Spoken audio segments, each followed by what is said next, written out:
歘菜的中文姓氏是什么？不就是菜吗？就是姓蔡。蔡，我姓蔡。请说出姓蔡的名人。知道他的英文名字，谭雅川。蔡健雅。蔡健雅喜欢那个什么光着脚丫。蔡康永、蔡淳佳。唱歌的他。蔡琴哦。日本的菜菜子。菜菜子不姓蔡，姓松岛。新加坡有蔡启慧，也有蔡成俊。姓氏考古第一关，让小祖宗我来考考你。以下谁是新加坡蔡厝港的开发者？蔡福义、蔡福田、蔡福兴。这些人你认识吗？不认识哎，可是他们可能是兄弟姐妹吗？我就选 C 吧，蔡福兴。错，是蔡福义。蔡福义。19世纪，柔佛州苏丹颁发港契给港主蔡福义，开发蔡厝港一带的土地，种植甘米和胡椒。蔡厝港这个名字就源自于他的姓氏。听说金门中部有一个叫琼林的聚落，那里的居民大部分都姓蔡，而且到现在还住在古厝，会根据古礼进行家祭。我很好奇，那里的蔡姓远方亲戚过着怎样的生活？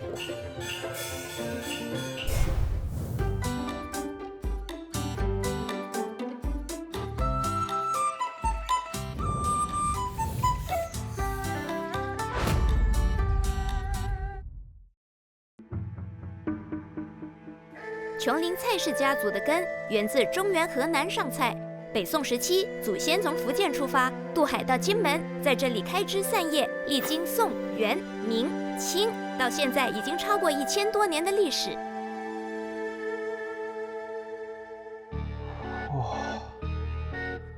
制作组要找琼林村，可是他们只给我一个地图，叫我自己找。我走了那么久，只看到很多树啊。哎，有车子了。OK， 应该是在前面。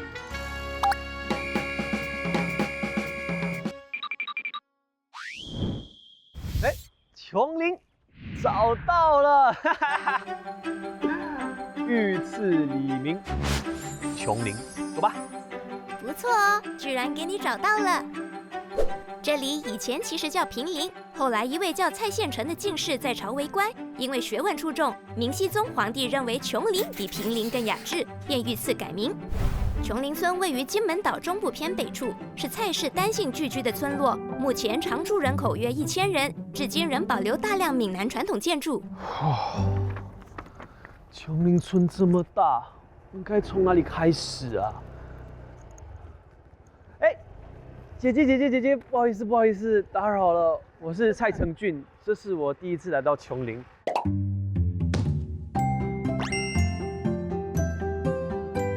你要不要坐我的摩托车？我带你出去绕一绕。真的吗？你哇，菜鸟闯古村，一进村就遇贵人了。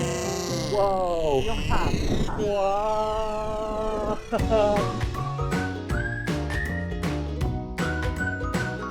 看上面有3个哦，3条。这是我们的举人仔。现在琼林是我们整个金门保持最完整的古厝聚落，还有400多户这种房子，都是橘黄色的瓦砖。那你注意看哦，就是一个很传统的建筑是，它有燕尾跟马背。所谓的燕尾，它是尾巴是这样翘翘，是不是像一个燕尾？对。啊，那一定是马背了。哎，怎么会动的？茂大哥，不好意思，打扰了。蔡成俊，这才是马背。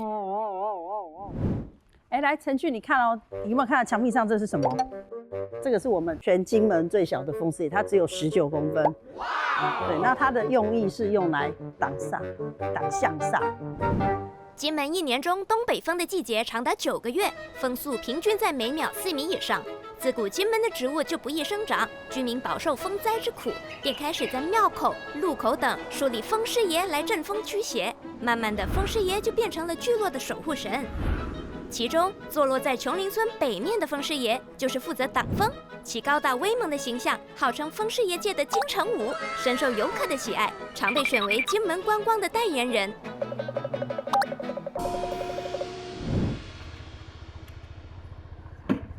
姐姐这个庙很漂亮哎。对啊，这是蔡氏家庙。这个是我们琼林姓蔡的第一个开基主，就是我们的17郎公。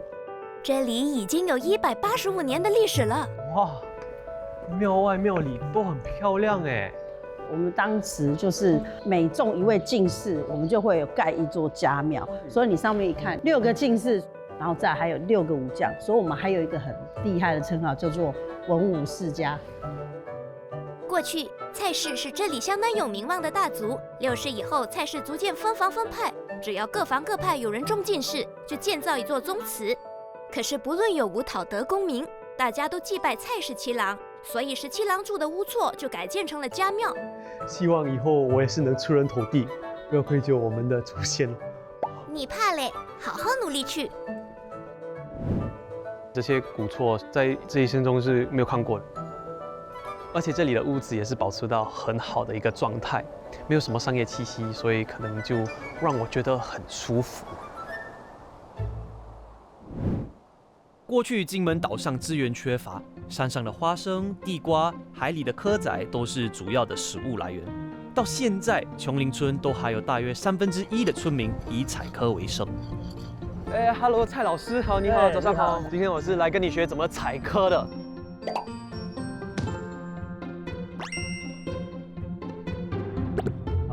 这个我们琼林的蚵田是蛮大的哈，这个从这个湖边一直到后山，这边是很广。那今天刚好有太阳，天气蛮好的，那我们呢就要往前面这条路走。这条叫海陆科道，通往后江湾大海，方便居民在海中采蚵、捕鱼。这条产业道路是当地的基础建设，连接了琼林聚落与广阔的海上蚵田。就这样子哈，下去这样子就起来了，那整片都起来了。哦，就这样子。那这个因为这边这个吃水比较浅，所以它长得比较小。如果往下边呢远一点的话，它的水深淹起来比较多，它长得就比较大。哦，既然都听明白了，那就开动吧。来，我们走哈。好，你走要小心一点哦。好。哇，好难走啊！呀，慢慢。呀，这个路真的很难走哎，我脚一踩进去哦，我脚就整个会不见掉，然后又很难拉上来，我觉得地上太黏了。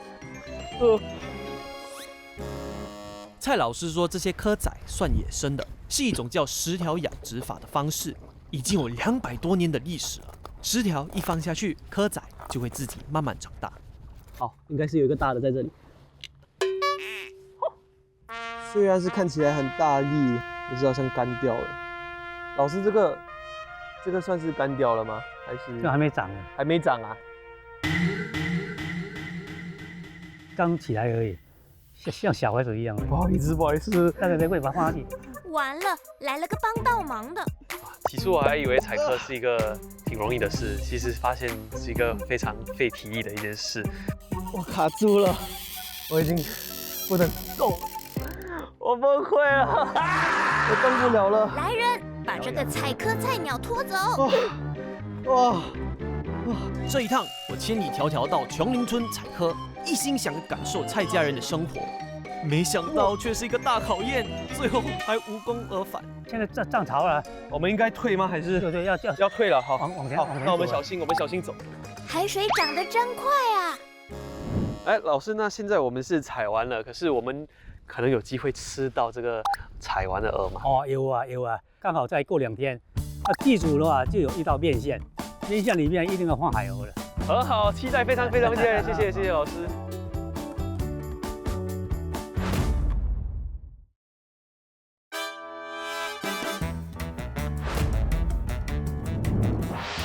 姓氏考古第2关，请问古代的蔡部族以从事什么而闻名？行医救人、劫富济贫、祭祀活动。B 是什么来的？这菜鸟真伤脑筋啊！我选 A， 行医救人。错，答案是 C，祭祀活动。完全没有联想到。琼林蔡氏家庙的祭祖活动1年有2次。今天是家祭前一天，大部分村民都已经聚集在家庙，为这场盛事做准备。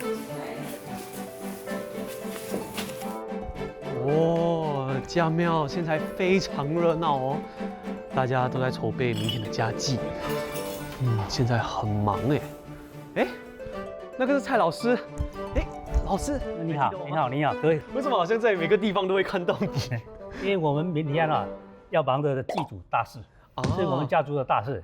今天要为有慎重起见呢，我们要先把这个工作准备好，明天才可以很顺利的就绪来完成。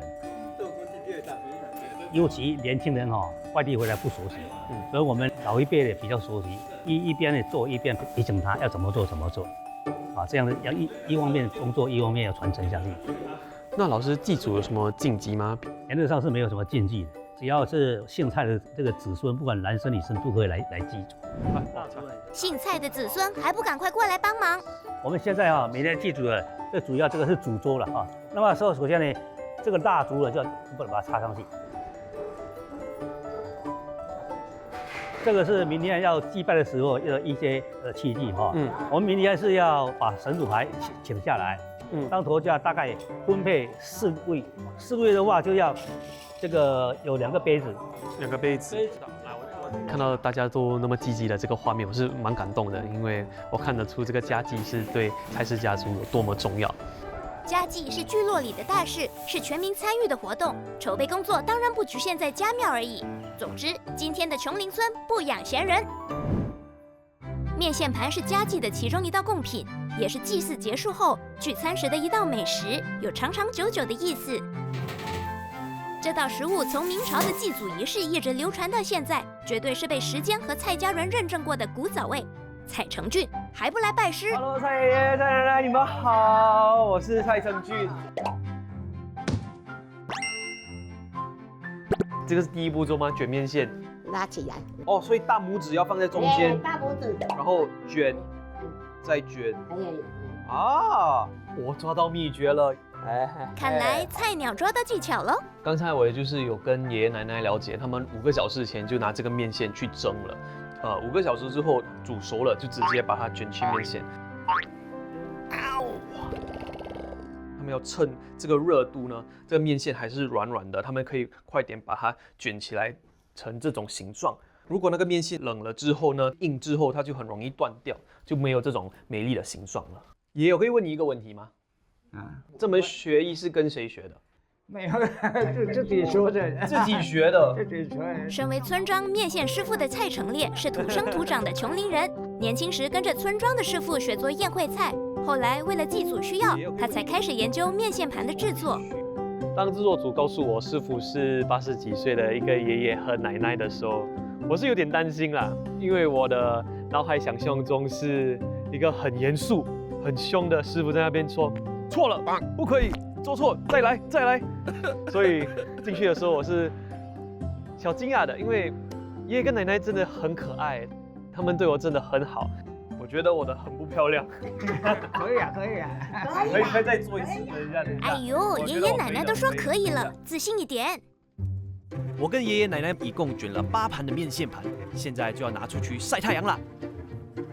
我拿1盘，奶奶拿2盘，真的是够力。来这边吗？ OK， 再拿3盘，3盘啊！我被奶奶激励了，我拿3盘，挺重的，快点把它放下，不然要掉下来了。呀，可以，大概要晒多久啊？3天。3天那么久？3天。哇，才会搭。那奶奶这个面线是怎么卖的？3个120。120，算3个，就是一团，就是3个。3个。那就是新币5块。哇，我就觉得哇非常心疼哎，因为爷爷奶奶都这把年纪了，还费那么多力来准备这个面线，他们为什么就不想退休去享受一下生活？奶奶就告诉我，只要有人买，他们就会继续卖。我就觉得哇，真的非常伟大。原来小蔡是暖男。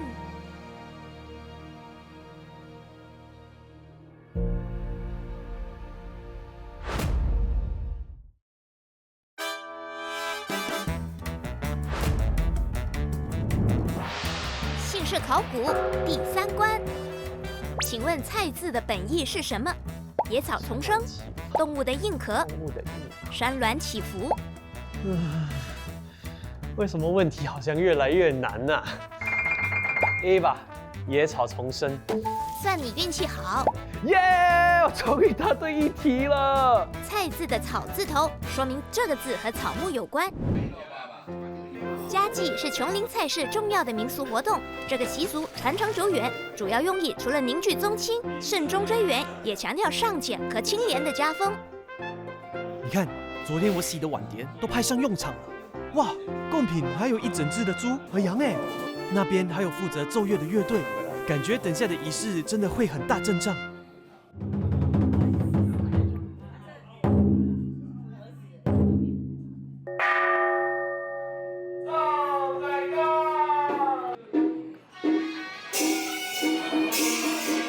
家祭仪式开始了。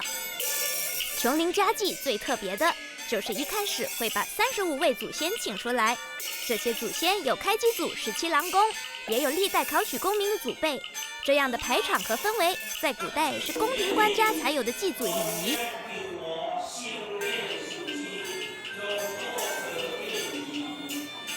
现在7位长老就是在进行一些祭拜祖先的仪式。听说琼林村的家祭已经有超过500多年的历史了，而且你们看，他们穿上了长袍马褂，真的是非常隆重。琼林菜市的家祭是盛大的家族活动，远在异乡的宗亲会特地返乡祭祖，后辈也会借此机会向祖先禀报结婚添丁的好消息。我居然还遇到一位特地来参加家祭的新加坡人，这是什么缘分呐？居然能在这里遇到新加坡人。你是第一次参加家祭吗？每次都有回来祭拜，这个是一个非常盛大的一个典礼。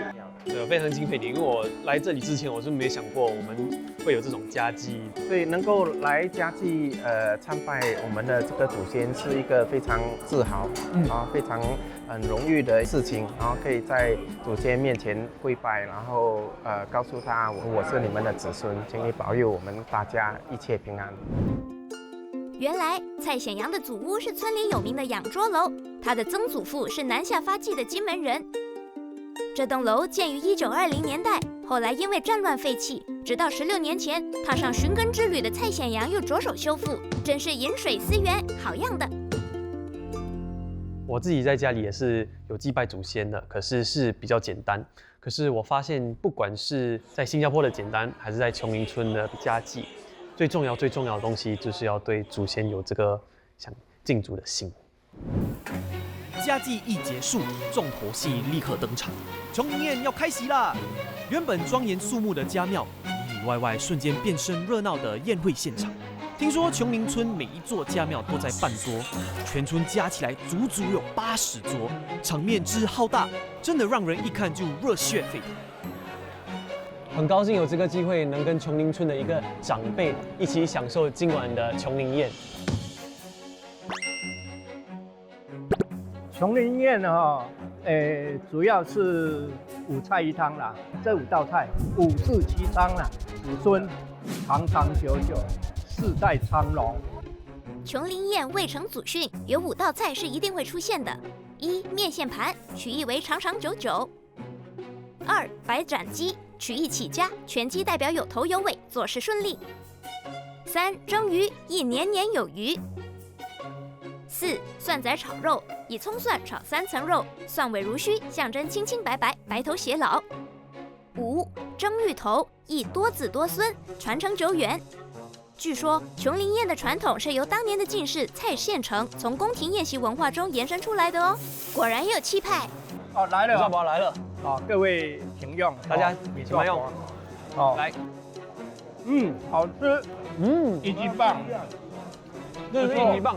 不一样，这个面线团我也是有去学去对弄。那你看上面的话有那个海蛎，那天我也去采蛎。对，那个海蛎很新鲜的。这可能是那天我帮忙采的蛎吗？这一道的话就是要这样吃，现在面线是热蓬蓬的，比起那天就是有点不一样，口感还是一样 Q， 可是真的很好吃。琼林宴不只是在吃饭，而是一场把祭祀、家族和地方记忆都放在同一张桌上的重要时刻。吃的不只是菜，而是祖先保佑和祝福。更重要的是，大家坐在一起，重新确认彼此的关系，也让年轻一代知道自己从哪里来。我就以水代酒，敬你们一杯，来，干杯！好大，好听的。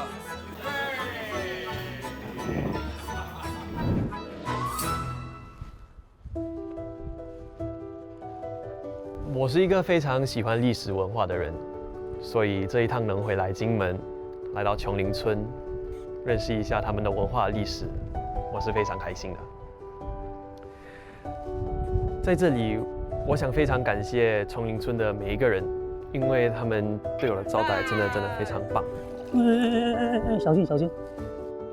经过这几天，我现在觉得自己姓蔡是一件非常骄傲和引以为豪的事。平常姓氏的存在感，可能就只是身份证上的一个字。可是原来在特定的时候，它也可以变成一种召唤，把散落在五湖四海、不同身份地位的人聚在一起，成为通往上千年前的一扇门，告诉大家根在哪里。